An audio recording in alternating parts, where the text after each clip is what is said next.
Audible is the leading provider of spoken word entertainment and audiobooks, ranging from bestsellers to celebrity memoirs, news, business, and self-development. Every month, members get 1 credit to pick any title, plus 2 Audible originals from a monthly selection, and access to daily news digests from the New York Times, the Wall Street Journal, and the Washington Post, as well as guided meditation programs. Between a full-time job in IT and a full-time job in podcasting, it gets harder and harder to sit down and read the books I'm interested in. This is where Audible comes in.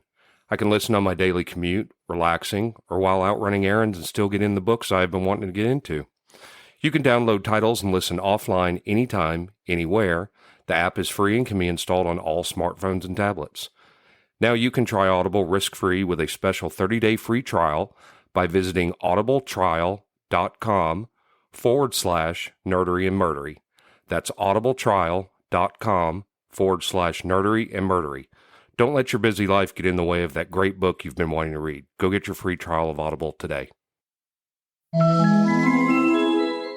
This podcast is sponsored by BetterHelp.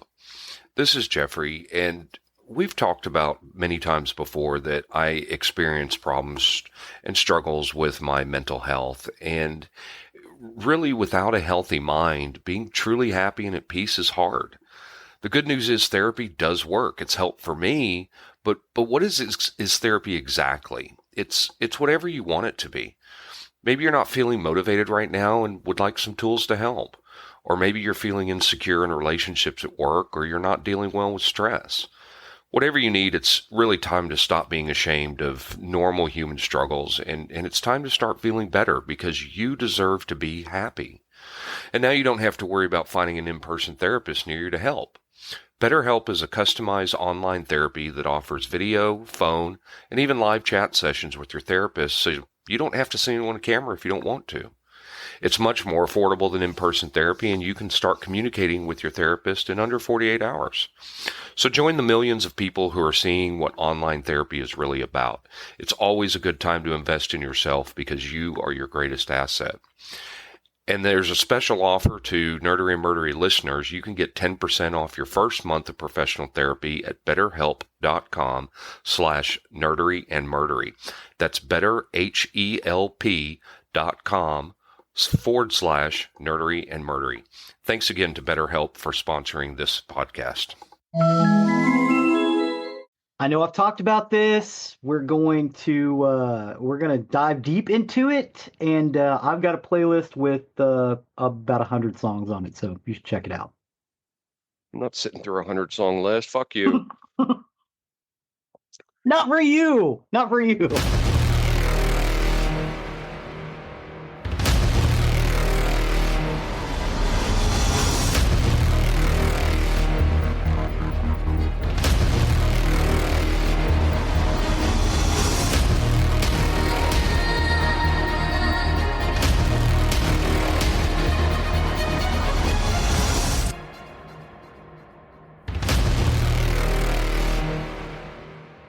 Welcome to episode 189 of Nerdery and Murdery. Big 189. I'm Zig with your nerdery. And I'm Geoffrey with your Murdery. Welcome to another week, the highs and lows and the ups and downs, the good and the bad and the nerd and the murd. Man, the wind is howling out here today. It's howling up here, too. Jeez. I'm supposed to golf after this, and it's like 22-mile-an-hour winds out there. I don't know. We'll see. Well, as long as you can keep it behind you. You can't. I mean, the course winds around. Sometimes you're going to have headwinds. Sometimes you're going to have tailwinds. Sometimes you're going to have a crosswind. You're going to hit that ball as hard as you can at 22 miles an hour. It's just going to stop right in front of you about eye level. Probably. Just hover. 22-mile-an-hour ball is not fast, by the way. I don't. No idea. I know a fastball is like 90 miles an hour, but that's baseball. Fast as a golf ball go. I need to look that up. Let's see. It can't be that fast. There's not a lot of weight in it. Golf ball.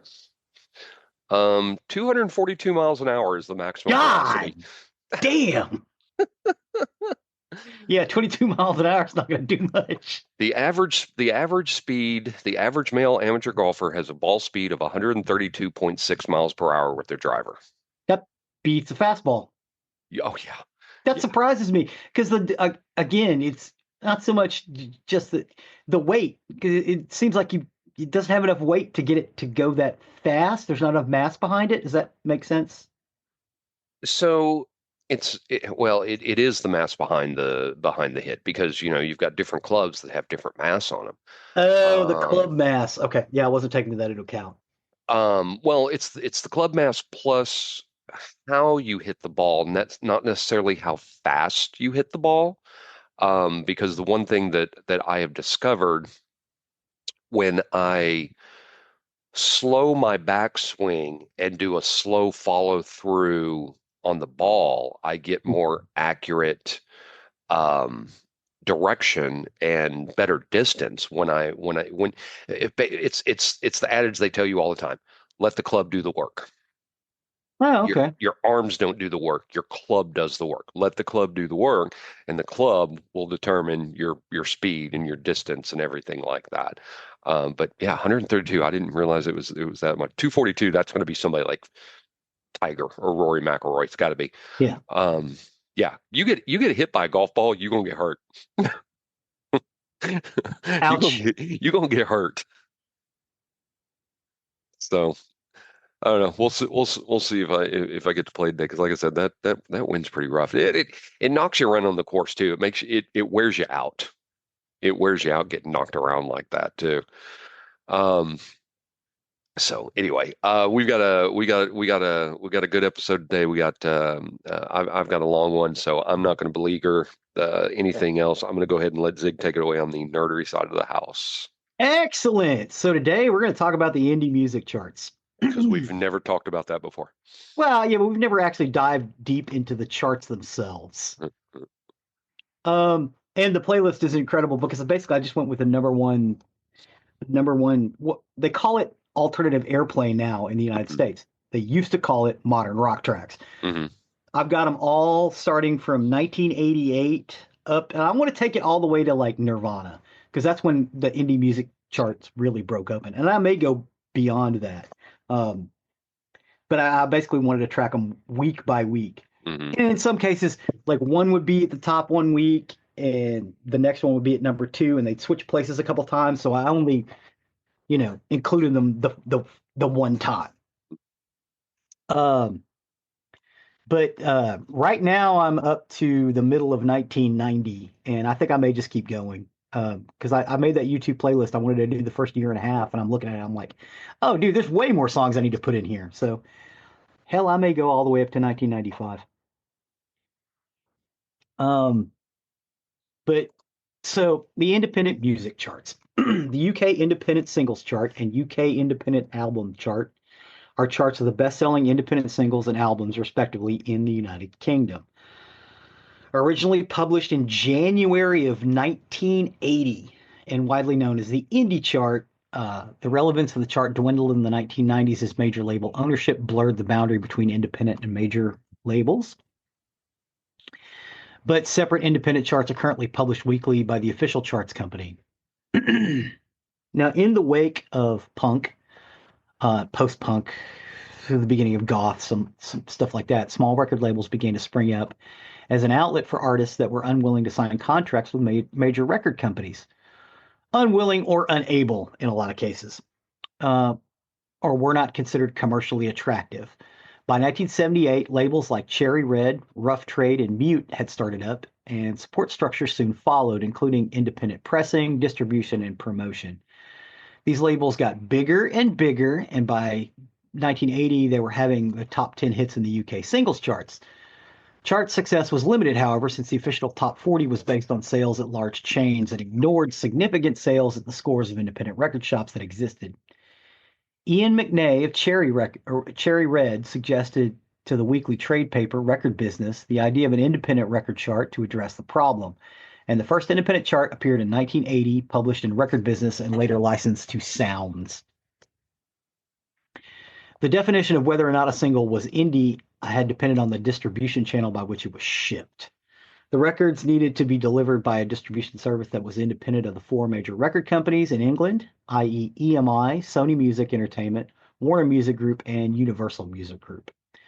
In 1981, compilation of the charts switched to research company, MRIB, and the chart served to give exposure to the independent labels and artists on those labels. In 1985, the trade publication Music Week started compiling its own indie chart, and both Sound and Melody Maker later switched to the MRIB chart and adopted the Music Week chart instead.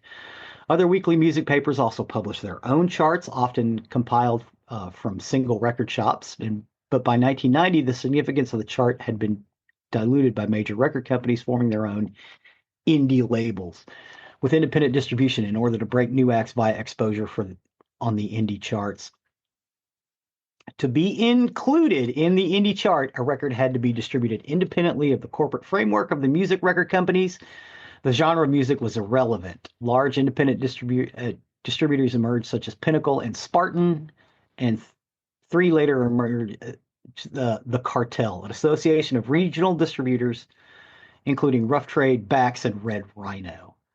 The first weekly independent chart was published on the 19th of January, 1980, with Where's Captain Kirk by Spiz Energy topping the singles charts, and Dirk Wears White Socks by Adam and the Ants topping the album charts.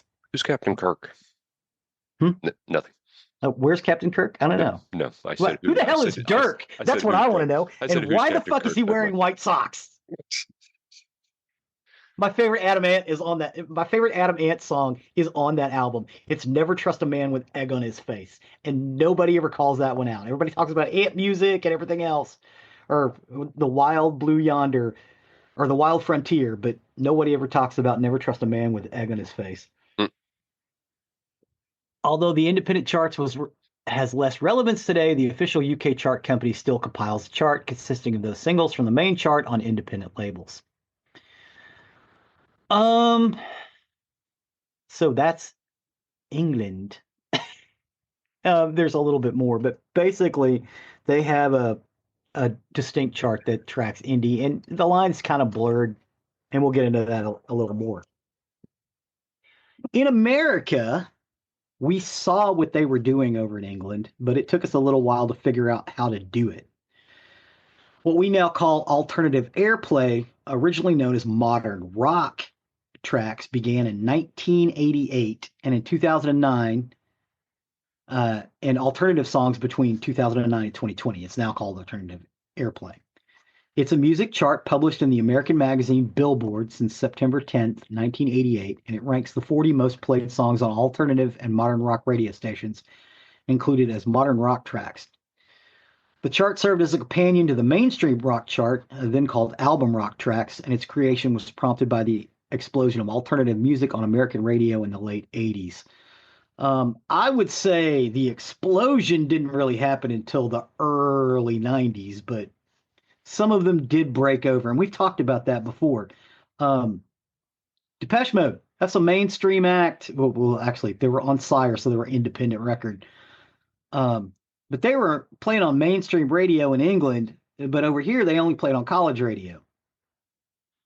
Something happened in the late 1980s where they started picking them up and playing them on mainstream radio, and I think it may have had to do with this chart being active, because they started to get business. So you got bands like Depeche Mode and The Cure and Susie and the Banshees, which had hardly made a splash over here. And then this alternative airplay, or again at the time, modern rock chart, picked up, and they started getting out there, as well as some of the little underground bands that were here that weren't getting a lot of airplay outside of college campuses. Due in no small part, I think, to IRS records, because they were like, we'll play at the college level, but we also want to play on the mainstream radio. So they played both sides of the fence, and technically they were independent. During the first several years of the chart, it regularly featured music that did not receive commercial radio airplay anywhere but on a few modern rock and college radio stations. That included many electronic and post-punk artists. Gradually, an alternative rock became more mainstream, spearheaded by the grunge explosion of the early 1990s. Alternative and mainstream rock radio stations began playing many of the same songs. By the late 2000s, the genre became more fully differentiated with only limited crossover. The alternative airplay chart features more alternative rock, indie pop, and pop punk artists, while the mainstream rock chart leans towards more guitar-tinged blues rock, hard rock, and heavy metal. But the chart is based solely on radio airplay ranked by a calculator of the total number of spins each song receives per week. As of 2012, approximately 80 alternative radio stations across the United States are electronically monitored 24 hours a day, 7 days a week by Nielsen broadcast data systems. The chart has 30 positions when it was introduced in September of 1988 and expanded to 40 positions on September 10th, 1994. The chart was renamed to Alternative Songs beginning with June 20th, 2009, and issued after Bully fully absorbed rock and radio and records, whose similar chart was called Alternative. Billboard introduced the separate Hot Alternative Song chart, which used similar methodology as the Billboard Hot 100, but for songs being played on that list or in college radio. The first alternative chart, called Modern Rock Tracks, appeared on September 10th, 1988 in the United States, 8 years after the English one. The first number one song on that chart was Susie and the Banshees, Peekaboo, which is the first song in our list. I love that song. I do too. What a great song. Not my first introduction to Susie and the Banshees, but the first one I really, really was able to vibe with. And then shortly after that, I heard Cities and Dust, and I was like, oh my God, why did they not playing this on the radio? Cities and Dust is great too. Yeah. I love Susie and the Banshees. Yeah. Spellbound, Hyena, there's a lot of cool stuff they did. Kiss Them For Me. Love that one. The chart closely associated with college rock, new wave, post-punk, and electronic genres, with a large presence of British, Irish, and Australian artists, as only 24 of the chart's first 82 number one hits were by American acts. Bands included the aforementioned Susie and the Banshees, Depeche Mode, which we mentioned, the Pixies, The Cure, New Order, and REM were the most popular acts.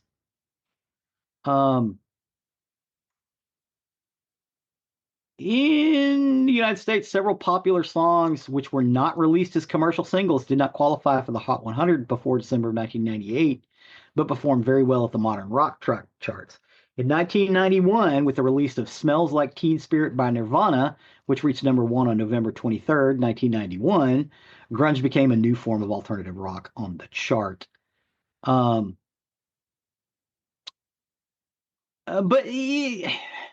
they didn't completely cross over.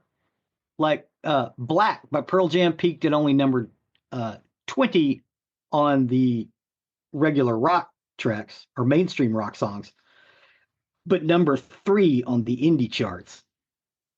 In the mid-1990s, alternative rock songs began to cross over to pop radio with acts such as Green Day, The Offspring, and Alanis Morissette. Soundgarden, Stone Temple Pilots, and the Britpop explosion of Oasis.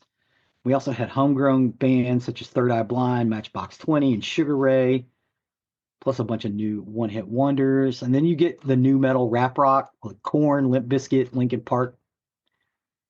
And then garage acts like the White Stripes and the Strokes. And then for a long time, Red Hot Chili Peppers, Foo Fighters, and Incubus would trade places with who had the number one song for a long time. You also had like Nine Inch Nails and Weezer and Jimmy Eat World, Modest Mouse, Fall Out Boy, 30 Second to Mars, The Killers. The line started to blur at this point. But also it was weird because they would also pick up like an underground hip hop band like Diggable Planets, which was basically it was a crossover between hip hop and jazz. Well, that didn't play on any radio stations except for college radio. I'm Cool Like That. That was a huge hit on college radio. I don't think anybody else heard it. Occasionally you'd hear it in clubs. And some other, unusual acts would end up popping up in there. Flying Lizards, doing their cover of Money, which was a Beatles song, which played in a lot of clubs. The best things in life are free, bum, bum, bum, bum, but you can get them from the birds and beats. I want money. It was so monotone, but you heard that on college radio. They didn't play that on regular radio because they didn't know what to call it. Exclaim magazine began as a discussion among campus and community radio programmers at Ryerson's CKLN FM in 1991 at Ryerson College, and it started by then CKLN programmer Ian Danzig. Together with other programmers, not related, by the way, programmers and Toronto musicians, the goal of the publication was to support great Canadian music that was otherwise going unheard. So even Canada got in on this this thing, as well as Australia. The Australian Independent Record Labels Association produced a bit. But I want to start talking about some of the songs that were, let's say, the first year and a half. Again, we talked about Peekaboo by Susie and the Banshees. Just Play Music by Big Audio Dynamite. All That Money Wants by the Psychedelic Furs. Desire by U2. Orange Crush by REM. Charlotte Ann by Julian Cope. Stand by REM. Dirty Boulevard by Lou Reed. I'll Be You by The Replacements. Veronica by Elvis Costello. Mayor of Simpleton by XTC. Fascination Street by The Cure. And So Alive by Love and Rockets. Disappointed. Lou Reed's coming down here for concert. Lou Reed's dead. Wait, not Lou Reed. Lou Graham. Lou Graham. I was thinking Lou Graham. Lou Graham and is it Lou Graham in Asia? Foreigner? It's not Foreigner. Because that was the band he was with for a long time. He was with somebody else too. God, I need to look it up because I'm sorry, Lou Reed. It just made me think about that. It's like Lou Reed's dead. Lou Graham. But yeah, I mean that was like the first year, and it was like, man, that list. If you listen to those songs, that's all over the place, and that's why I liked this chart so much because you got all kinds of crazy stuff on there. Channel Z by the B-52s. Comedy Time by Hoodoo Gurus, which we've discussed before. All of these varied acts, and it wasn't just plink-a-plink guitars from Britain like the Smiths. It was all sorts of other stuff going as well on these indie charts, and they were just amazing. Now, granted, they still exist today, but it's not the same thing. It wasn't as varied.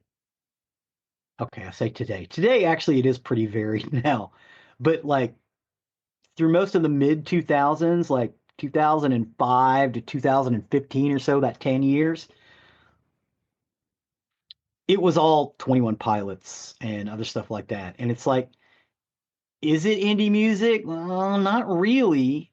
And it all sounded the same. And that was the whole reason for me getting into the indie music scene to begin with. Because as I said, I like a lot of good music. I like a lot of soul. I like hip hop. I like this indie stuff. I like punk. I also like a little bit of metal too. And you got to hear some of that. But it wasn't. So in the 70s, the 80s, we had this thing called album-oriented rock.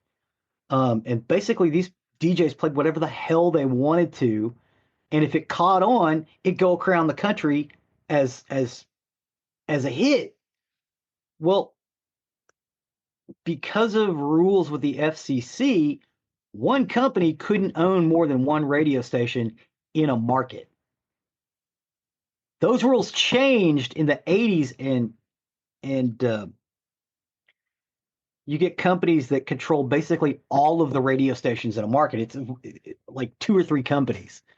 So you don't get anything that's independent. And they send out lists to their DJs. Hell, they don't even spin the records anymore or CDs. They basically get a hard drive that they plug in, and they're told when to speak over the stuff now. You don't get any of this. Well, college radio is not like that.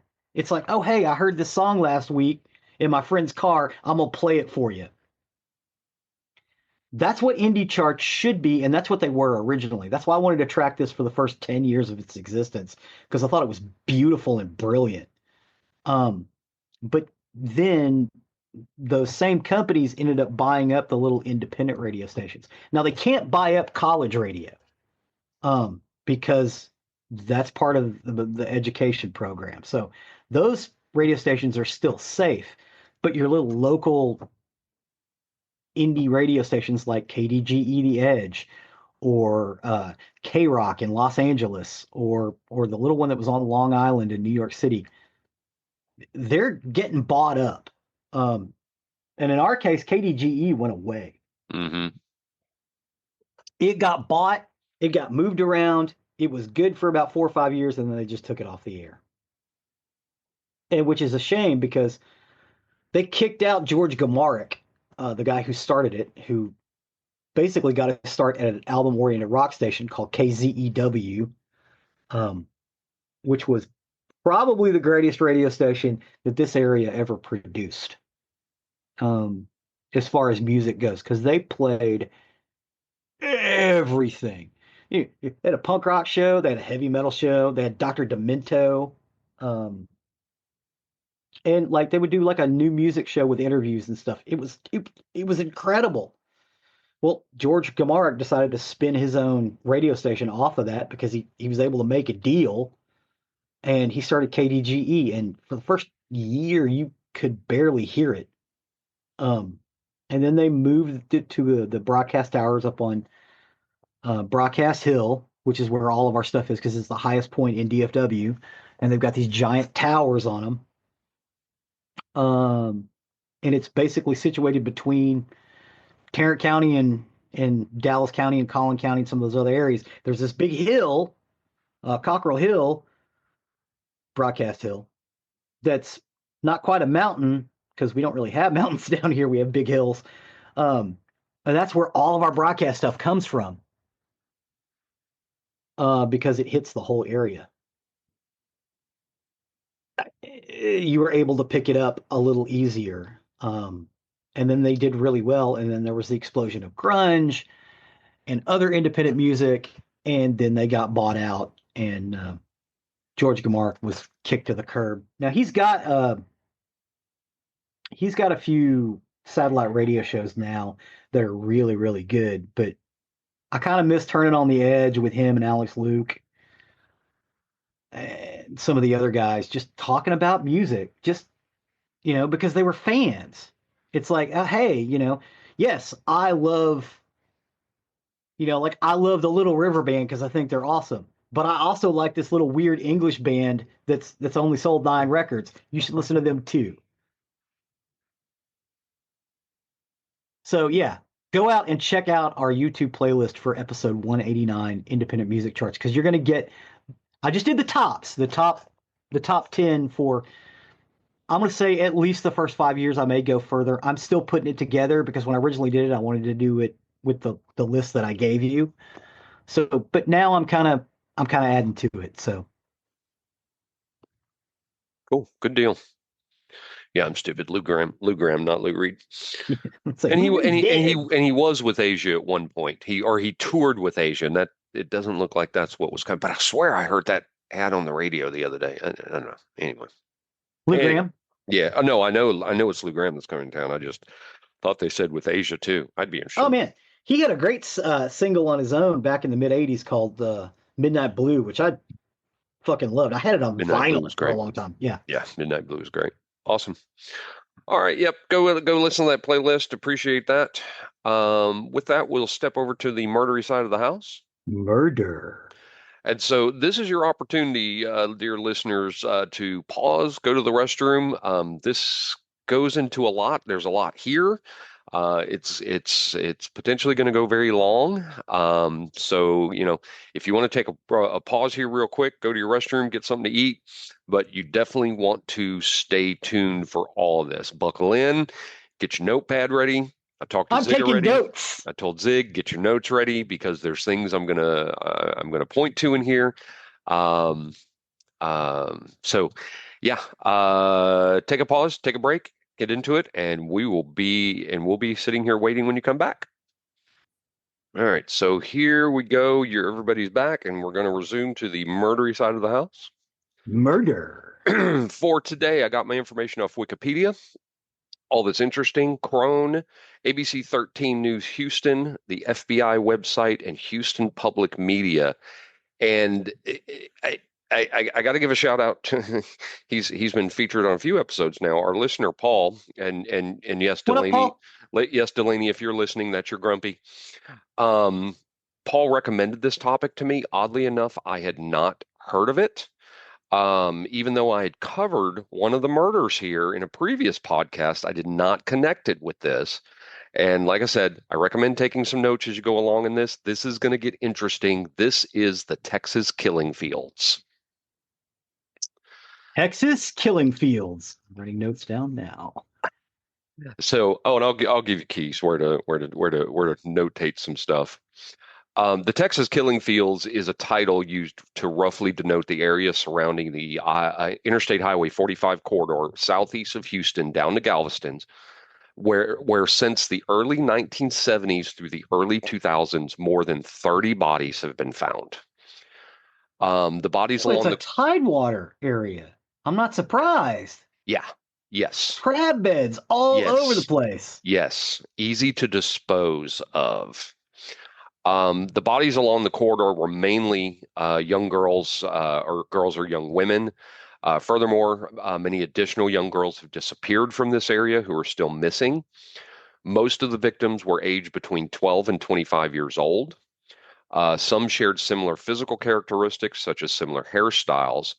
And despite efforts by the League City, Texas police, along with the assistance of the FBI, very few of these murders have been solved.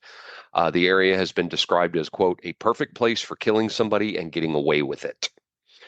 After visiting some of the sites of recovered bodies in League City, Amy Kanan Mann, director of the film Texas Killing Fields, commented, quote, you could actually see the refineries that are in the south end of League City. You could see I-45, but if you yelled, no one would necessarily hear you. And if you ran, there wouldn't necessarily be anywhere to go. A task force composed of local law enforcement officials and FBI agents called Operation HALT, which is Homicide Abduction Liaison Team, has been formed to investigate the incidents. Before they were known as the Texas Killing Fields, the 25 acres in League City, Texas, were regarded as nothing more than an abandoned oil field where people dumped their trash. Just off of I-45 along the Gulf Coast, the area was desolate and uninteresting place, which changed in 1984, 6 months after a 25-year-old bartender named Heidi Fry went missing. According to the Houston Chronicle, Fry left her parents' house on October 7th, 1983, looking to hitch a ride to Houston to visit her boyfriend. Hitching rides, notate that. There were 4 murders that were believed to be the work of a single killer, but there were no witnesses and no common link between the women. The FBI and local police couldn't rule out the possibility of multiple murderers either.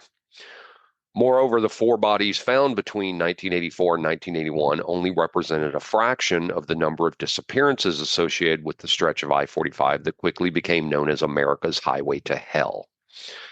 So, what about the others? Here's the list of confirmed or suspected victims. Colette Anise Wilson, who was 13 years old, disappeared from the Alvin bus stop on County Road 99 and Highway 6 in Alvin, Texas, after she was dropped off by her band director on June 17, 1971. She was waiting for her mother, Claire, to pick her up after band practice, and her mother was only 6 minutes late. But in that short amount of time, Colette Wilson vanished. Wow. The police weren't worried. Claire later said they said she was probably taking drugs or something, that she'd run away. We knew Colette. We knew that wasn't true, but they wouldn't listen to us. Add runaways to your notes. Her body was found 5 months later on November 26, 1971, near Addicks Reservoir, just 35 yards from the location where the body of Gloria Gonzalez was discovered 4 months later. 14-year-old Brenda K. Jones was last seen while walking to a Galveston hospital close to Interstate 45 on her way to visit her aunt on July 1st, 1971 in Galveston, Texas. Her body was found on July 2nd, 71, floating in nearby Galveston Bay near Pelican Island, close to the Seawolf Parkway and near Interstate 45 the next day. Notate walking alone. Rhonda Renee Johnson, who was 14, and Sharon Lynn Shaw, who was 13, disappeared in Harris County, Texas on the afternoon of August 4th, 1971. Both were last seen walking along Seawall Boulevard in Galveston near a local beach. On January 3rd, 72, two boys fishing in Clear Lake discovered a human skull floating in the water, which they initially believed to be a sports ball. 6 weeks later, searchers discovered the rest of the body, along with that of another girl in a marsh near the lake. And according to a coroner's inquest filed on February 17th, 1972, what? I know why they're not finding the bodies anymore. Gators came back. Well, they're finding bodies still. They're still finding bodies? Yeah, they're still finding bodies. Or they were still finding bodies. So the coroner's inquest, the skull found in the lake was determined by dental records to have belonged to Shaw, and additionally a crucifix found wrapped around the jawbone of the skull was identified by Shaw's mother as having belonged to her daughter, and the other body found in the marsh was positively identified as Johnson. Gloria Ann Gonzalez, who was 19, was last seen on October 28, 1971, near her apartment on Jacqueline Street in Houston, Texas. Her skeletal remains were found near Addicks Reservoir in the same area as Colette Wilson on November 23rd, 71. Allison Ann Craven, who was 12, was reported as missing by her mother on November 9th, 1971, when she returned to their apartment in Houston near I-45 after completing shopping errands for 1 hour. 3 months later, police found Craven's partial remains in a nearby field, along with 2 hands and bones from an arm and some teeth. On February 25th, 72, the rest of her skeleton was found in a Pearland, Texas field, also near I-45 and 10 miles from where she was last seen. Debbie Catherine Ackerman and Maria Talbot Johnson, who were both 15, were last seen attempting to hitchhike, again hitchhikers, to Houston, Texas, near an Island ice cream shop in Galveston, Texas on November 15th, 71. Witnesses reported seeing a man in a white van stopping by the curbside and picking up the girls after agreeing to drive them to Houston. Their bodies were found bound and partially nude in Turner's Bayou on November 17th, 71, near Texas City. 16-year-old Kimberly Ray Pitchford was last seen at Dobie High School in Houston, Texas, while she was there for a driving test on January 3rd, 73. Her body was found by 2 teenage boys 2 days later in a ditch in Angleton, Texas, around noon on County Road 65 in Brazoria County on January 5th, 1973. 12-year-old Brooks Bracewell and 14-year-old Georgia Caroline Gear were both last seen at the Totem convenience store off I-45 on September 6, 1974. Keep note of convenience store. Totems. At the time of their disappearance, police insisted that Bracewell and Gear were runaways, only beginning to investigate foul play in 81. Again, runaways. Police are always saying the runaways. In 1976, partial skeleton remains belonging to Bracewell were found by police in a culvert in Alvin, Texas, nearby the pair's last known location, but were not connected to Bracewell and Gear at the time, and were only identified as Bracewell after a new detective took over the case in 81. The ditch where they were originally found was re-examined on April 3rd, 81, and more remains were found, as well as the fragments of a gold sweater and plaid pants. 12-year-old Suzanne Bowers was last seen walking along a 3-minute route between her grandmother's house at the 4000 block of Avenue S and her own home at the 3100 block of Avenue P around 10:45 a.m. on May 21st, 1977 in Galveston. The 7th grader was going home to get her swimsuit to go to the beach. Her skeletal remains were found 2 years later in Alta Loma, Texas on March 25th, 1979. I'm looking at the map. He's disposing of them all around Brazoria National Wildlife Refuge. Hold your thoughts on the word he. Oh, okay. Hold your thoughts on that. This person is Oh, no, all no, these no. towns circle Brazoria National Wildlife Refuge. Oh, no. He is correct. Singular he. Hold on to that. Oh, okay. This may be a name you're familiar with, or names you're familiar with. Tina Gale Klaus, who was 17, and Harold Dean Klaus Jr., 21, were found January 22nd in 1981 in northern Harris County in a boggy wooded area just north of the Houston city The limits. Klauses, I remember that. Yep. If you want more on that murder, go back to episode 154 where I covered this one in detail. This is the one that I didn't realize was a part of this. A civilian's dog was let to wander in the woods and return to its owner with a decomposing human arm. Oh, God damn it. That's the worst game of fetch ever. I know. Search parties prompted by the dog's discovery subsequently found the heavily decomposed bodies of the Klaus couple near Wallaceville Road. Despite significant decomposition, it was determined that both were victims of homicide. Excuse me. Tina had been strangled and Harold had been bound and gagged before beaten to death. In 2021, forensic genealogists positively identified Dean and Tina, and in 2022, their daughter Holly Marie was located alive in Oklahoma. Again, episode 154. Go back and listen to that one. So sorry. 15-year-old Michelle Angela Garvey went missing from New London, Connecticut, presumably after running away from home on June 1st, 1982, at the age of 14. Her body was found on July 1st, 1982 in Baytown, Texas, 1 month after she went missing. The cause of death of the victim was determined to be strangulation, and there was evidence that Michelle had been sexually assaulted.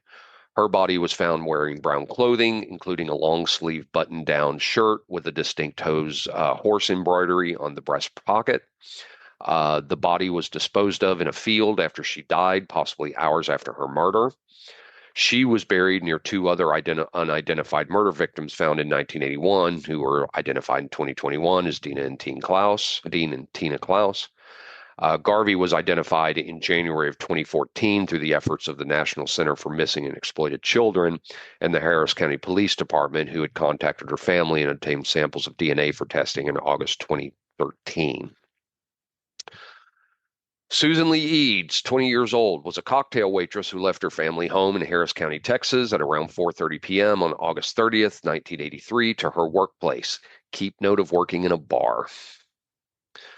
The following day, a motorist discovered her body a few miles from her home. She was naked and had bruises on her back and face. Susan had been strangled to death with the bodysuit she was wearing, which had been used as a tourniquet. Her car was found parked adjacent to a vacant lot where she was found. An autopsy determined she had been sexually assaulted. She was last seen at a local club with a white man wearing a cowboy hat. I know it's Texas. Keep note of the cowboy hat. Cowboy hat. White dude with a cowboy hat. Her mother received phone calls from an unidentified man who claimed to have photos of her daughter. He referred to himself as Bill and that he lived in Houston, Texas. Keep note of Bill. Hold on. I know, I've got a lot here. Oh, hold on. Bill in Houston. And also for our fans, as he's talking, for the people who don't live around here. So he's talking about all around, basically, Houston metropolitan area is gigantic. Yes. Baytown to the east, and most of the places he's talking about are to the south of Houston, like Pearland and Angleton and League City. Mm-hmm. Yeah, and Harris County is the county that Houston is in. So Houston is larger than the city of New York. Yeah, it's huge. There was a DNA profile extracted from Eads' body, and it was matched to Arthur Raymond Davis Jr., who was a Vietnam War veteran and boat captain. He died on January 16th, 1984, after a single vehicle accident. I didn't ever see that he was listed as a suspect. Arthur Davis Jr. I'm writing it down anyway. Don't worry about him. We're not going to talk about him again.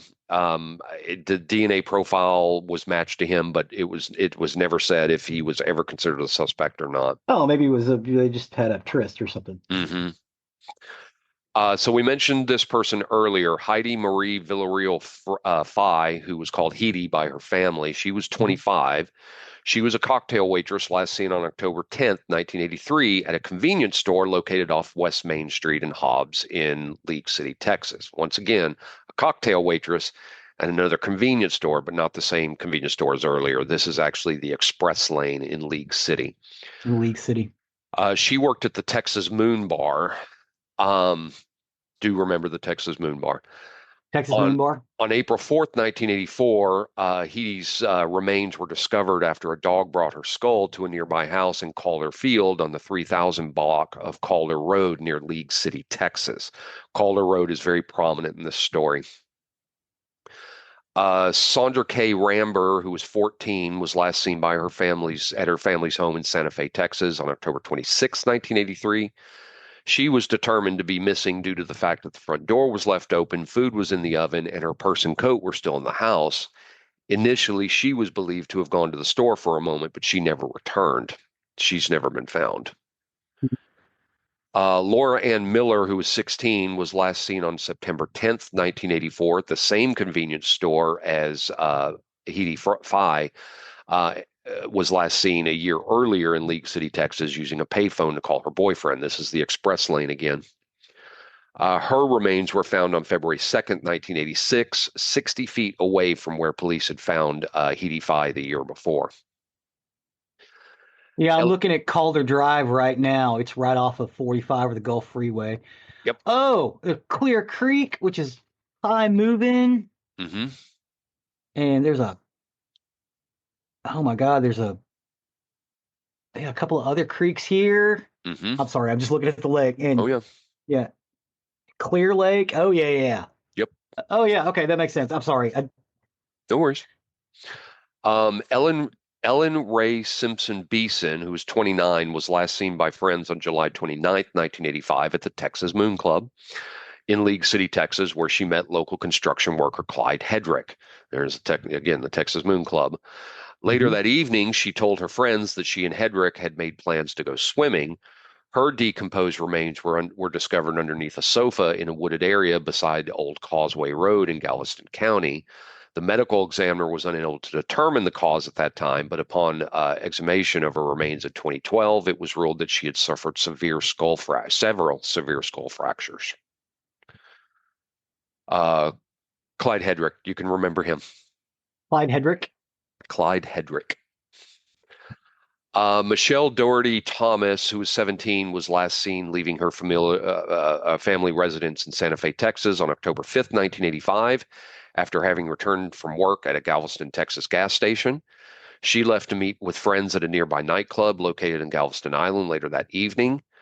Acquaintances claimed she had stopped at a convenience store on the way to the nightclub, and Michelle had gotten into a vehicle with two men, another convenience store disappearance. I'm really curious if she had gotten into the vehicle after seeing them at the nightclub, but she has not been seen since.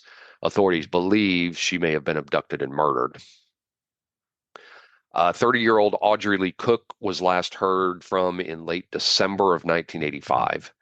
Her remains were found in a field off the 3000 block of Calder Road on the same day as the body of Laura Miller that was located nearby.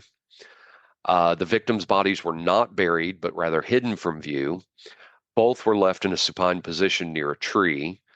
Cook had a small caliber gunshot wound to the back, severing her spine, and she had suffered additional injuries to her ribs.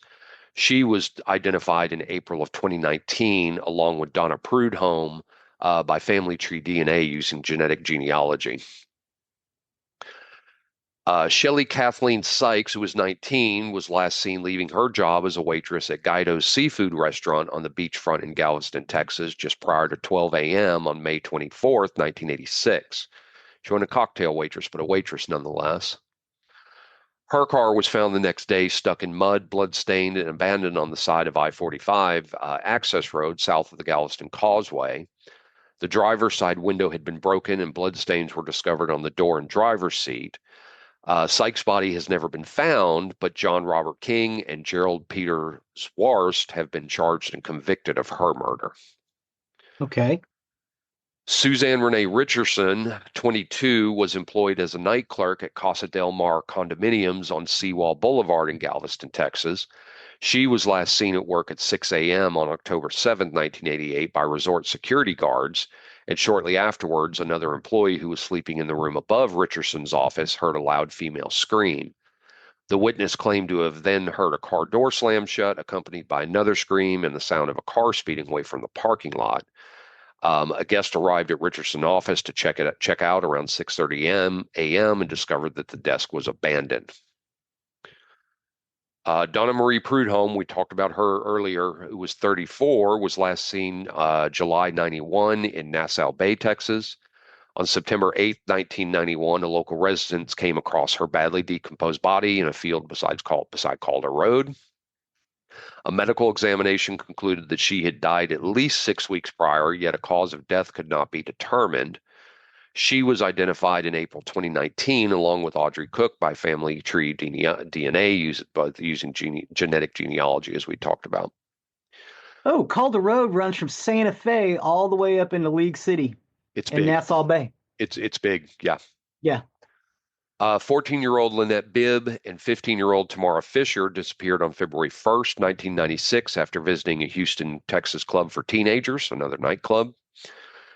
A 22-year-old male later claimed to have dropped the friends off at a motel near the city center on Old Spanish Trail.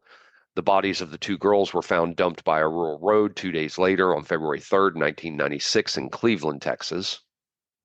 Cleveland's pretty far out. Yeah. Crystal Jean Baker, who was 13, was last seen near I-45 on March 5th, 96 in Texas City, leaving her grandmother's house for a convenience store to use the phone after an argument. Another convenience store. Crystal was last seen using a phone at a local convenience store to ask her friend if she could stay with her. 2 hours later, her body was found. She had been raped, strangled, and dumped over the I-10 Trinity River Bridge. Interesting, her great aunt was Marilyn Monroe. Yeah. Kevin Edison Smith was convicted of capital murder in her death in 2012 and sentenced to life in prison. And in 2019, Governor Greg Abbott signed into law the Crystal Jean Baker Act, which permits the collection of DNA from individuals arrested for certain felonies prior to conviction. Yay, something good Greg Abbott has done. I don't know what else good he's done. Yeah, Hot Wheels. I hate that dude. We don't ever, even the governors we like, we don't have nice names for them. No, it's true. I mean, 12-year-old Laura Smither was last seen in Friendswood, Texas, jogging down her home street on April 3rd, 97, after telling her mother she was going on a 20-minute run. Good God, 97? These guys are hunting almost 30 years at this point. 17 days later, on April 20th, 97, her body was found in a retention pond in Pasadena, Texas. In 98, her parents established the Laura Recovery Center, a nonprofit organization that aids the search for and recovery of kidnapping victims. William Lewis Reese was convicted of the murders of Laura Smither, Kelly Cox, and Jessica Kane in June of 2022. We're about to talk about both of those. Okay. Kellyanne Cox, 20, was last seen July 15th, 97, at a Conoco gas station and convenience store in Denton, Texas. After locking herself out of her car, making a call to her boyfriend for help using the station's outdoor payphone. It's very interesting, the number of people that were last seen at payphones. Wait, did you say Denton? Yep, she was abducted in Denton. Denton, like up here, Denton. Correct. Okay, all right. Over 18 years later, on March 18th, 2016, Kelly's remains were discovered after suspected serial killer William Lewis Reese directed investigators to search an area in Brazoria County, Texas, where her remains were found. Reese confessed to and was convicted to the murders of Laura Smither, Kelly Cox, Jessica Kane in June of 2022. Jessica Lee Kane, who was 17, was last seen at the Bennigan's restaurant near Baybrook Mall in Clear Lake, Texas, dining with friends around 1:30 a.m. She was reported missing on August 17th, 97, when her father found her truck abandoned along I-45. On March 18th, 2016, Jessica's remains were finally found in a field off East Orem Road next to Hobby Airport.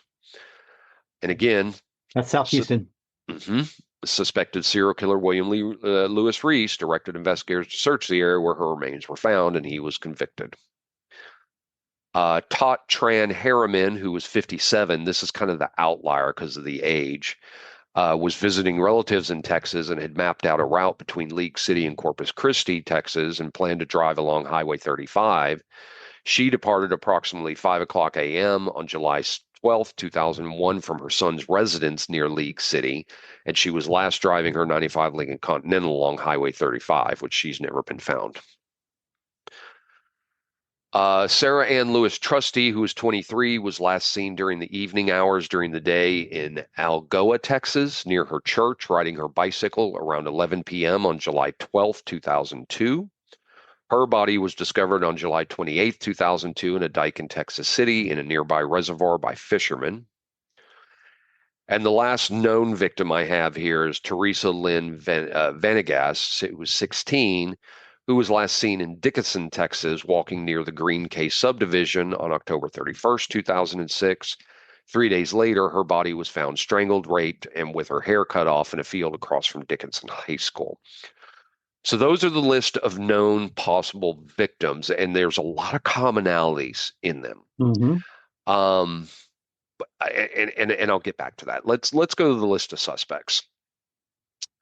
Michael Lloyd Self, in 1972, a gas station operator and convicted sex offender from Galveston. Michael Lloyd Self became a suspect in the murders of Rhonda Johnson and Sharon Shaw. After hours of interrogation, Self confessed to the murders. He was taken to the district prison, later aiding with locating the bodies. In the following months, he retracted his confession, claiming that he had been tortured into confessing, with the interrogator suffocating with a plastic bag, burning him with cigarette butts and a radiator, as well as being assaulted by Police Chief Don Morris. Nevertheless, on September 18, 1974, Self was convicted of the killing of Shaw and received a life imprisonment term, despite the fact that his confession showed great discrepancies concerning the victim's clothing, the date of the murders, the location of the body, how they were killed, and various other details. 3 years later, in 76, Don Morris and his deputy, Tommy Deal, were arrested and convicted of various crimes, including torture and other misconduct against detainees. Morris did get sentenced to 55 years in prison, while Deal to 30. After this, Self regularly applied for an appeal, but was rejected every time.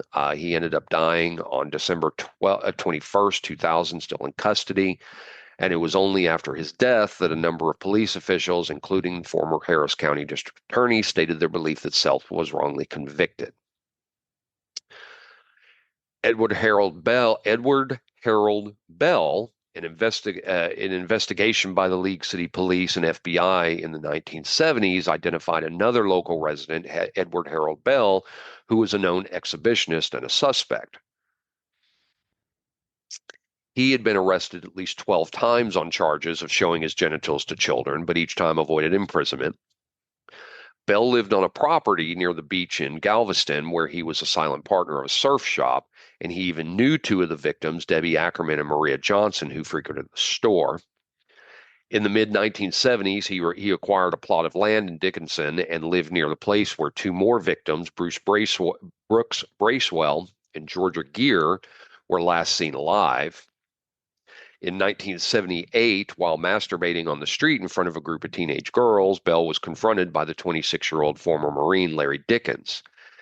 As his mother called the police, Dickens removed the keys from Bell's vehicle and refused to return them.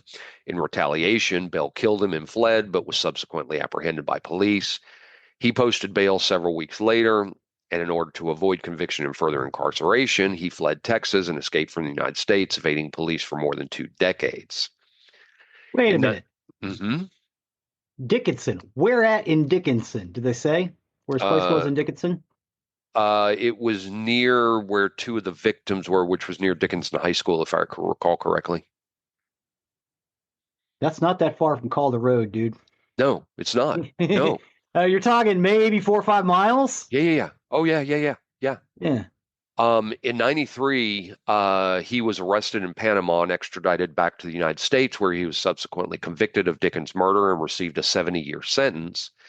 In 98, Bell wrote several letters to the Harris County attorney confessing to the murders of 5 girls in 71 and 6 more between 74 and 77. He stated he did not remember the names of most of his victims, but confidently stated that he had killed Debbie Ackerman, Maria Johnson, Colette Wilson, and Kimberly Pitchford, as well as 2 other girls whom he had abducted from Webster in August of 71, later identified as Rhonda Johnson and Sharon Shaw. He called the girls the 11 who went to heaven. Despite this, Bell was never charged with these murders since no evidence, biological or otherwise, incriminated him, and he remained a prime suspect until his death in April of 2019. Before he died, however, Bell did claim he was a victim of a brainwashing program that forced him to kill. Mark Stallings. In 2013, Mark Roland Stallings, a convicted kidnapper, was serving a life term, confessed to killing a girl, later identified as Donna Prudhomme, in 91, dumping her body in the Calder Field. At the time of the murder, Stallings was living and working in League City near the homes of some girls who went missing or were subsequently found dead. And despite the fact that his testimony showed great consistency with details, he has not been charged with any of the murders, but remains a suspect in the murders of Donna Prudhomme and Audrey Cook, as well as 2 unrelated murders in Fort Bend County. Clyde Edwin Hedrick. We're coming back to him. So Clyde Hedrick. I have him in my notes here. Clyde Hedrick was named as a suspect in the 2022 documentary Netflix series Crime Scene: The Killing Fields. I did see this. This was very good. Hedrick met his ex-wife at Texas Moon Bar. Also in my notes. And often wore a cowboy hat. A black cowboy hat. It was a white dude with a cowboy hat, with a black cowboy hat. Okay. Yep. He thought himself a ladies' man and often went to pick up women in bars. Hedrick was released from jail in 2021 after he was sentenced to 20 years in prison for the murder of Ellen Beeson in 1984. Remember, she was seen leaving with him. Yeah. In November of 2011, Hedrick's ex-wife told authorities that he had told her that Ellen's death was the result of a drug deal gone bad. He started choking Ellen and pushed her under the water. He then had sex with Ellen after she died and hid her body under the causeway. What is the fascination of sex after death? What is it? What is it? What is it? What is it? Yeah. I can't get there. I can't make the leap. I can't get there. Yeah. I know. Hedrick's ex-wife said that Hedrick threatened her with similar if she ever said anything. Ellen Beeson's body was exhumed in March of 2012, and medical examiners determined she had received a massive head wound, which was what caused her death. I talked about that earlier. Hedrick ended up only serving 8 years and got early release parole due to a technicality in Texas law. There is a long ago revised Texas law that allowed offenders to be released early when time served for good behavior and other factors were factored against the time they were sentenced to serve. The law was revised in 1987 to exclude the most violent offenders. But he got convicted before 87. Got convicted before it, and his conviction stemmed from the 84 killing, so he was eligible for and granted release. Following his release, Hedrick has been living in a halfway house, and in July 2012, Tim Miller, who was the father of Laura Miller and founder of Texas EquiSearch, I want to talk about that one in a minute, won more than $24 million in liability and damages after filing a 2014 wrongful death suit against Hedrick, who was his former neighbor. I get filing the lawsuit, but you're not going to get anything. And it was more point. It was more point than anything else. I feel bad for Tim Miller. I feel real bad for Tim Miller. He has dedicated his life to nothing more than finding for sure who his daughter's killer was, and he went through multiple things. He founded that Texas EquiSearch, which is awesome. He does it for free. Mm-hmm. People call him up and they need to do searches through waters or on horseback or whatever. And he does it 100% for free. He doesn't charge anybody a dime for what he does. But he has honestly, where they're going, horses are the best way to travel. Yeah, absolutely. Yeah, because it's either that or fan boats, and the problem with fan boats is they really disturb things. Yeah. Yeah. It just stirs up the water, even though they don't sit very low in it. The fan itself kicks up a bunch of shit. So. But I felt very after watching the crime documentary, I felt very bad for Tim Miller. I really, really did. Hedrick was found civilly liable for Laura Miller's death, but he was never criminally charged. Hedrick did have a previous criminal record that included charges of trespassing, theft, abuse of a corpse, attempted arson, possession of marijuana, driving while intoxicated, and sexual assault. He allegedly made a jailhouse confession to a jailhouse informant to murdering Laura Miller and Heidi Fye. The informant claimed that Hedrick raped Laura before he murdered her. And even though it was a prison informant, they still have to have evidence. Yeah, That corroborating just evidence. right. That just gets Yeah. them on their path. So Yeah. William Lewis Reese, who we talked about earlier, in 2015, he was linked via DNA to the 97 cold case murder of a woman in Oklahoma, for which he was subsequently convicted and sentenced to death. Not long after that, he confessed to 3 murders associated with the Texas killing fields, for which he was convicted and sentenced to life imprisonment in 2022. I had you note Bill earlier. I wonder if this is the Bill from Susan Eads' murder. Bill in Houston. Yeah, Bill, I wondered live in if this was Houston. him. Yeah. Robert Abel. You're not going to like this one. Okay. Robert Abel owned a portion of Calder's Field and had a horse riding business there. Tim Miller, who I'd talked about before, as well as others in Texas City, constantly pressured him to allow excavation of his land for nothing more than he owned the land. The locals, including Tim Miller in League City, convicted him in their mind, and it caused him so much grief he ended up selling his business and moving away. It continued to haunt him, and in July 2005, he drove his golf cart onto some train tracks and was killed by a train. Ah. There's no evidence whether this was an accident or suicide, and he was considered a suspect all the way up to his death. Most no longer consider Robert Abel a suspect. I thought that one was really kind of sad. He just didn't want people digging up his field. Yeah. I get it. I wouldn't want people digging up my field either. But I mean, if they're looking for I know. bodies of their children, yeah, go ahead and fucking dig it up. Yeah. Gone. Do what you got. Just put it back the way you found it when you're done. Maybe plant a tree or two. So we had talked about these a little bit. These were the actual convictions. The Ellen Beeson case. Clyde Edwin Hedrick was brought in for questioning in 85 in relation to her suspicious death. He admitted that both of them had gone swimming in a nearby lake upon leaving a local bar, the Texas Moon. But he further stated that she had accidentally drowned while in water. He then claimed to have disposed her body out of fear of being accused of foul play.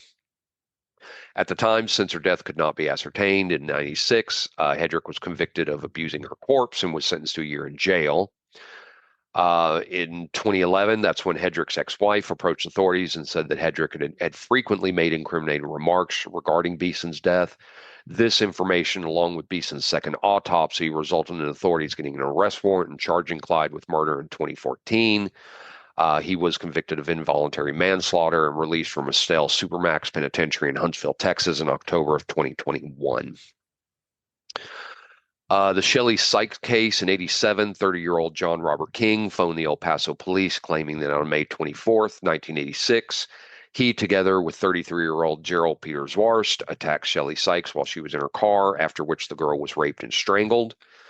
After his arrest, Zwarst told police that he had hidden the body in one of the fields where the other bodies were found. Both men were asked to indicate the whereabouts of Sykes' body in exchange for avoiding life sentences, but their directions failed to uncover it. King and Zwarst were convicted of aggravated kidnapping and received life imprisonments in 1998. They were also probed for other such crimes committed during the mid-1980s, but both vehemently denied any involvement. King died from natural causes behind bars in October 2015, while Zwarst died in prison in November of 2020. The Crystal Jean Baker case in April 2012, 16 years after Crystal Jean Baker's beaten, raped, and strangled body was found, Kevin Edison Smith was arrested and convicted of murdering her. In 2009, Smith had been arrested on a drug charge in Louisiana, and about the same time, a detective tested Baker's dress for DNA. A match was confirmed using advanced technology that was not available during the time of Crystal's disappearance, and a jury deliberated for about 30 minutes and found Smith guilty, and he was sentenced to life in prison. For our fans out there, where they're at in south of Houston, Louisiana is only about an hour away by car. Yep. Yeah, that's the way we go to hang out with my dad, down through that area. Beautiful, too, and swampy.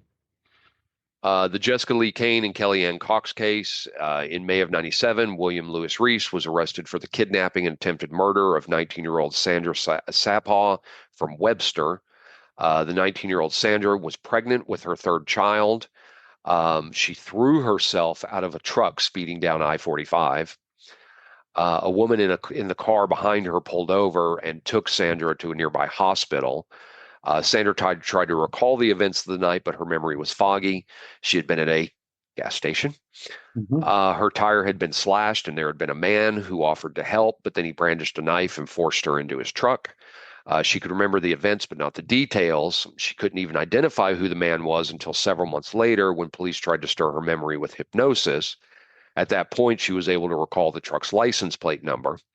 The truck belonged to a man named Bill Reese, a convicted Bill rapist who left his in home in Houston. Oklahoma to start life anew in southern Texas. The following year, he was found guilty and convicted, receiving a 60-year imprisonment term. After his conviction for kidnapping and rape, Reese was transferred to the Ellis unit to serve his sentence. And in the early 2000s, he was compelled by law to submit DNA samples to be entered into CODIS. And in 2015, his DNA was matched to the killer of 19-year-old Tiffany Johnson, who was found murdered in Oklahoma in 97.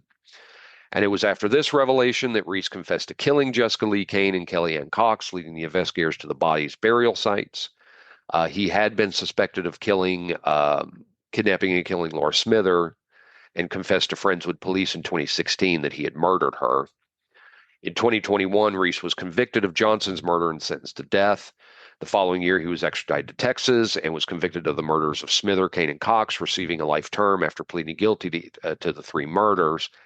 And it's always possible he could be extradited to Oklahoma again, though if he is, he likely will be executed.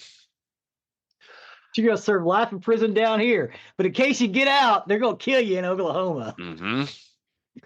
Damn. A film adaptation of the deadly events that occurred along the I-45 highway was released on September 9th, 2011 with the title Texas Killing Fields.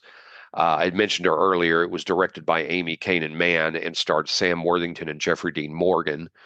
The film is loosely based on the murders while depicting a fictional portrayal of the struggle that local police faced while attempting to solve the murders. The film focuses on the lead police detectives, Captain Brian Goetzius and Mike Land, who dedicated their careers to solving the mysteries of of Interstate Highway 45. The filmmakers hired officers Goetzius and Land as consultants while making the movie. Janet Miller, the mother of victim Laura Miller, said in an interview with the Dallas Morning News that she was angry at first about the film, stating, quote, "I was upset because no one notified me. The parents should know what's going on." Yeah. Tim Miller, who we talked about earlier, who's Laura's father, said he saw the film for what filmmakers intended, to raise awareness about the crimes and generate new tips. In an interview with CBS News for 48 Hours, actor Sam Worthington said, quote, "People you never know might just go and see the movie and go, oh, I remember when someone went down in the fields, and I remember a certain car and a certain person seemed a bit dodgy. Maybe a family can then know what happened to their daughter." Yeah. Yeah, there's a lot of people down there too. A Yep. lot of people. That's Yes, there a is. big, heavily populated area. Well, the three-part miniseries Crime Scene: The Texas Killing Fields was released on Netflix in December of 2022, directed by Jessica Dimmock. It was rated the top docuseries on Netflix with over 23 million total hours viewed, and received positive reviews. I highly recommend this documentary. I watched it; it was very, very good. The area around the Calder Fields has developed considerably since the 80s and 90s. It now has a paved road and is across the street from a housing development. A local church owns the land, and church and community members have created a peaceful memorial to the four women found there. Each woman has her own marker decorated with their photos, names, and mementos. Presently, there's a lot about these cases that remains unsolved. Police and the FBI were able to identify some of the people responsible for the murders that took place near the Texas Killing Fields. The question of who killed the four girls between 83 and 91, though, is no closer to being answered today than it was at the time. It's extremely rare to have two or more serial killers in the same proximity. However, It looks like we had 5 or 6. Yeah, this seems to be the case. We've got multiple people involved all around the same stretch of land and many unsolved cases. The area at the time this was happening was a boom town for work in the oil fields and construction. So it kind They of were building up Houston. it kind of made me wonder was this a bunch of people that were just living on the edge that were able to get quick work with little to no background checks? And were these all workers who discovered each other's lust for murder and corroborated? Yeah, so you're thinking maybe like a group of people who started working in the oil fields and stuff and just Or in construction? or in construction and just figured out, hey, we can rape and pillage our way all through here and nobody will say anything. Yeah. It was easy to dispose of the bodies. Yeah. And Well, and back then, up until 30 years ago, this area was largely untouched. Mhm. You know, Mhm. there's a big wetland in the middle, it's surrounded by these towns. Yep. There's a national wetland area. Yep.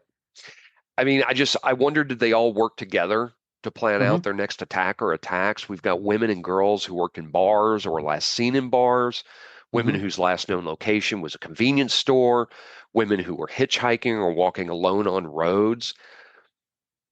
This many women, all in this area, Hmm. all these different people. The attacks and the murders were very similar in their MO. Using this area to dump them off. Yeah, I it's I all southeast of Houston too. I It's all in that really area. I really think all these people potentially knew each other. Yeah, All the people who committed these crimes potentially knew each other and talked about this and planned this. yeah, because nobody you spoke about came from north of the loop. It's all south Nope. and east of the loop. Yep. I think a couple places west. You talked about Angleton is Mm-hmm. west, but Mm-hmm. it's still south. Yep. Lake Jackson, southwest. Yep. Liverpool, Alvin, Algoa, Santa Fe, Mm-hmm. Dickinson, League City. Yeah, yeah, Mm-hmm. yeah. Between Galveston and Houston, that area used to be beach bars. Yeah. Beach bars and oil refineries and places where guys would fish. Yes. It's it's a very strange case. Hmm. It's a very strange case, and so much of it is unsolved. Um, the police and FBI still get calls to this day concerning this case because it's still open. Yeah. In the documentary, they featured Special Agent Richard Renison of the FBI. Um, these are the only cold cases he's ever worked that remain unsolved. He's closing in on retirement age, and he talks about that he wants to bring closure to these cases for both the families and the victims. He said, quote, anything anyone in the public knows, no matter how small they think it is, we really want them to come forward because it may be very significant to us. And we've talked about that before. If you see something, say something. If you know Something something, sexy. say something, no matter how small. If you have any information on these cases, you can visit tips.fbi.gov or call your local FBI field office. Like I said, they get tips and calls on this all the time. It's a very open case. I don't think they have caught everybody that was associated with this. I think I'm we glad they still have caught some of them. they've caught some. We have some killers who either A, are still running free or died without justice being served. Died before they could catch them. Yeah, but that's the story of the Texas killing fields. Thank you for that, sir. I also had a thought too. So in the 70s, alligators were still endangered. Hmm. Since then, because of breeding programs and re-releasing them, alligators have returned to that area. That may be one of the reasons why, hey, we put the bodies here. Well, they're not here, they're way over there. That's possible. Because And alligators have sure, returned to the area sure, in that time. sure. And why some of them have never been found. Yeah. Um, it's Yeah, because a big enough alligator can eat bone. yeah. Um, just wild. You do realize that as this was going on, Hmm. we also had Dean Coral down in Dean Houston Coral, at yeah, the I was same thinking the same time. thing. Yeah, but Dean Coral, wasn't he more North Houston? He was Okay. North Houston, Like but Conroe and just think about it. yeah. All these serial killers in the same area. Yeah. That is so rare. Yeah, and you got and so from North Houston to Galveston, what's that? A total like 100 miles? Probably. Yeah. And yes, it's densely populated now. It was fairly densely populated then, but yeah, from Conroe to Galveston, maybe 80 to 100 miles, and then, a big circle around it. That's a lot of serial killers for Well, in Dean that Corll, area. I'd have to go back and look for sure, and I could be wrong. I think he was guilty of at least a dozen to 20 murders. Yeah. It was a lot. It was a lot Yeah. for Dean Corll. And then you've got 30 plus down in this area, the Texas killing fields. That's just wild. Wild, wild, wild. Man, Houston makes people crazy. That's what it is. Maybe It's the traffic. It makes me crazy when I go down to Houston. I avoid Houston where I can. So yeah, that's my story for this week. Like I said, I thought this was fascinating. Yeah. Absolutely fascinating, Yeah, it's and crazy. just wild how much was in there. And I think you see why I wanted you to keep notes on some certain things, because it was all going to come back later on. Yeah. And just you circled right back to it. I was like, oh, Clyde. White dude in a black hat. Yeah. The Clyde Hedrick one is pretty wild. On the Netflix documentary, his stepdaughter was on there and talked about Clyde was sexually abusive to her as a child as well. And it's I don't know. This case was wild, and I'm really sorry that was so long. I know that was a really long one. I knew it would be a long one because there was just so much information. It was brilliant. It was brilliant. I went through so many different articles. How long did it take you to put that one together? Weeks? No, I worked on this one a couple of weeks, including watching the documentary, which I watched over a day and a half. I started watching it one night late, and good Lord, I got about halfway through the third episode where I was like, I have to go to bed. I need some sleep. And then I picked it up the next morning just to finish it off. And I had my notepad with me as I'm watching it, because I had already written a bunch of notes and had things, and then the documentary was filling in others, and I'm like, oh, I got to put this in here. Oh, I got to put this in here. Oh, I've got this. Wild. Yeah, just a couple of weeks on this one. It was pretty wild. So my voice is cracking now. That takes us to the end of another recording week. As always, you can find more information about us on nerdandmurdery.com. That's our hub for everything that we talk about. You'll find links to this from this episode, plus pictures from this episode, and you'll also find the link to our YouTube page, which Zig so often updates the videos. Yes, and this one you're going to get a lot of music, and it's the number ones of the indie charts. I'm going to go at least 5 years. I may go 10. Awesome. Appreciate that. Sure. You can also find the link to our merchandise page, where if you wish to show off your nerdery and murdery fandom, please do consider purchasing something from that. That, along with our patrons, you can find the link to our Patreon account. Our patrons help with the costs that are associated with the show, as well as does the merchandise.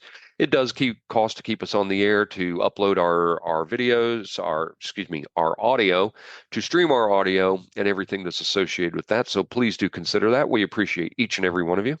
Please and thank you. Please and thank you. And last but not least, please don't forget to leave a 5-star review wherever you can. It really helps us and helps others find our content that may be looking for the topics that we discuss. So with that, I have been Zig with your nerdery. And I'm Geoffrey with your murdery. Cue the music.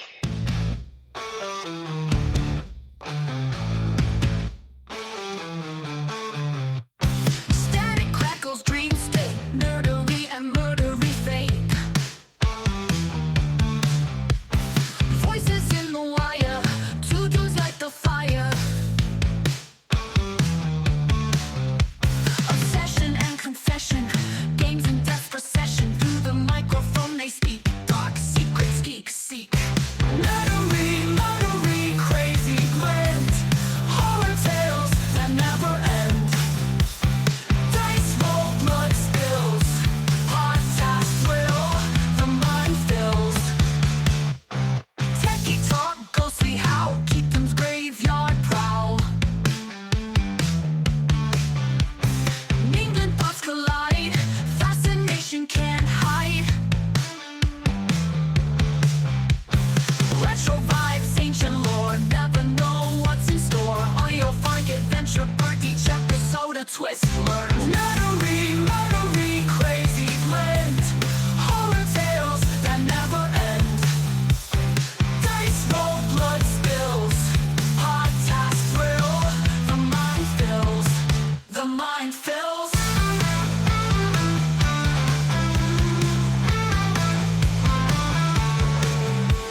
dark prowl.